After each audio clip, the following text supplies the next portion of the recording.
Sebenarnya masih sangat jauh untuk menduga siapa yang akan melawan Eri Cahyadi, Wali Kota Surabaya dalam kontestasi Pilkada November nanti.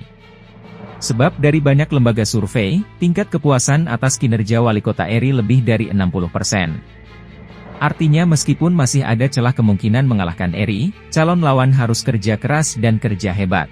Sudah mulai Surabaya Barat, Surabaya Timur, cuma ada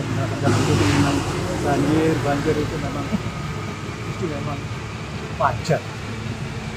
Cuma ada banyak yang namanya bau jalan itu ditutup nih, mana ada pelaluan air, misalnya air itu kemana, ke saluran tepi jalan, akhirnya ditutup oleh warga. Dan disitulah genangan-genangan. Ya memang sekarang populer Pak, memang tidak ada di Surabaya untuk pil wali itu memang ya lebih populer dibandingkan yang lain. Tapi kan ya dinamika politik kan masih ada 6 bulan ke depan Pak, 7 bulan kan. Banyak juga yang menilai nyaris sempurna atau 9,9 pada kinerja Eri Cahyadi sebagai wali kota yang sudah berjalan di periode pertamanya sebagai wali kota. Penilaian itu melihat pada kecakapan dan kecepatan Eri merampungkan persoalan di Surabaya. Ya, jalan sudah bagus, cuma ya itu pemeliharaan tentang saluran jalannya. Tapi kalau di tengah kotanya tidak ada masalah, tapi di pinggir-pinggir itu yang jadi yang banyak yang terjadi itu. Saluran jalannya banyak Mas, kesan sampean terhadap pembangunan kota Surabaya seperti apa? Kesan saya pembangunan Surabaya bagus sih, karena menunjang fasilitas umumnya baik, disabilitasnya juga bagus. Orang muda bagus tempatnya, banyak yang diperbaiki, kayak taman-tamannya juga. Eri juga dipandangnya memiliki kemampuan mengkoordinasi seluruh jajaran pemerintah kota, sehingga bisa mengeluarkan kebijakan yang langsung bisa dirasakan masyarakat.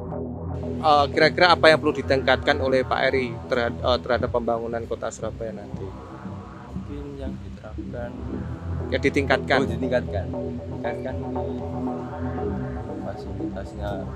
fasilitas umumnya kayak bis kota diperluas jaraknya.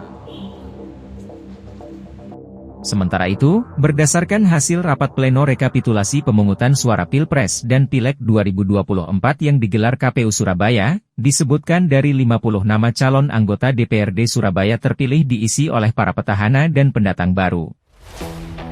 Atas hasil pemilihan presiden kemarin yang mana menunjukkan kota Surabaya ini agak mayoritas ya Prabowo Gibran, termasuk menurunnya jauh kursi PDI Perjuangan kan membawa konfigurasi elit politik yang baru ya. Jadi artinya dengan kursi PDI yang dari 15 gitu ya, lalu jadi 11 itu kan berkurang 4 kursi ya. Artinya ini menjadi warning lah ya buat PDI Perjuangan. Siapapun yang diusung oleh PDI Perjuangan juga belum tentu meraih kemenangan nantinya di pilkada kan.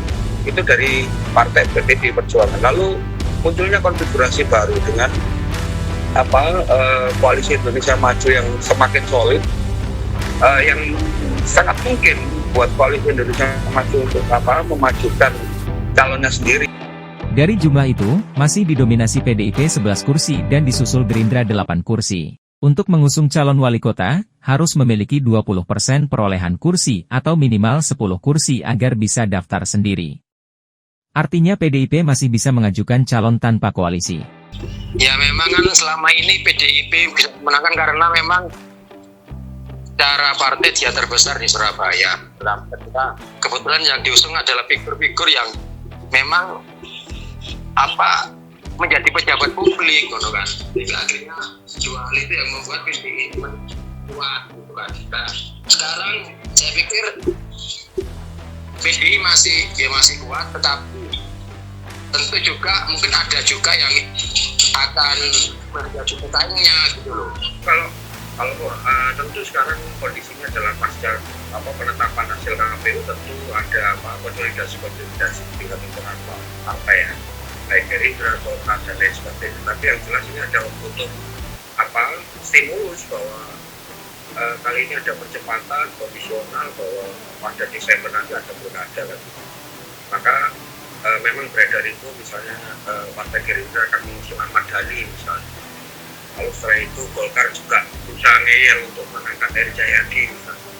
Tapi PDI sendiri yang dalam tanda kutip kali ini dia dalam kondisi babak belur di kota Surabaya juga tidak diam saja. Artinya dia sudah melakukan konsolidasi ulang dan juga memperkuat kaki-kaki mereka yang kemarin bilang di pemilihan legislatif kemarin.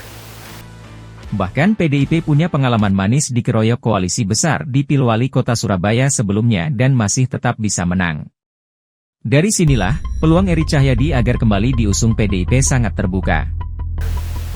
Sedang bermanuver ini kan sekarang, dengan kondisi bahwa ada informasi simpang siur, entah benar atau tidak, bahwa PDI Perjuangan tidak memberikan rekomendasi pada Eri Cahyadi. Ini juga buat saya pribadi masih dipertanyakan seperti apa yang benar. Tapi yang jelas Eri Cahyadi kali ini sangat bermesra dengan Golkar, misalnya dengan ketua Golkar yang sekarang ini Mas Arief Watoni ya. Tapi bukan berarti tidak mungkin. Artinya bisa saja si Golkar memberikan arah untuk memberikan dukungan ke Eri Cahyadi.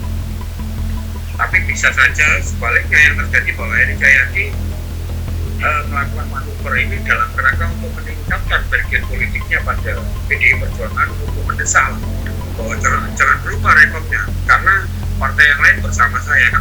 Bisa saja begitu yang terjadi. Suatu saat Wali Kota Surabaya Eri Cahyadi menegaskan, tidak ingin memikirkan elektabilitas hasil survei soal Pilgub Jatim 2024. Begitu juga dengan Pilkada Surabaya. Dia menegaskan saat ini fokus bekerja untuk melayani warga. Sebenarnya kalau dari pasca pemilihan kemarin tentu yang head to head adalah Eri melawan siapapun yang diusung oleh Koalisi Indonesia Maju. Dengan catatan Koalisi Indonesia Maju solid ya, artinya seluruh partai Koalisi Indonesia Maju mengusung satu pasangan calon. Itu memungkinkan untuk Eri Cahyadi bersaing ketat. Tapi kalau Koalisi Indonesia Maju ini terpecah-pecah pada beberapa calon misalnya ini yang buat saya peluang terbesar tetap di Eri Cahyadi. Hasilnya memang masih banyak proses. Surabaya jauh berubah, yang nganggur bisa punya kerja dan yang miskin semakin berkurang. Pembangunan seperti ini apa karena wali kotanya bagus atau seperti apa? Mungkin dari tahun-tahun sebelumnya, tahunnya dilanjutkan programnya wali kota yang sekarang.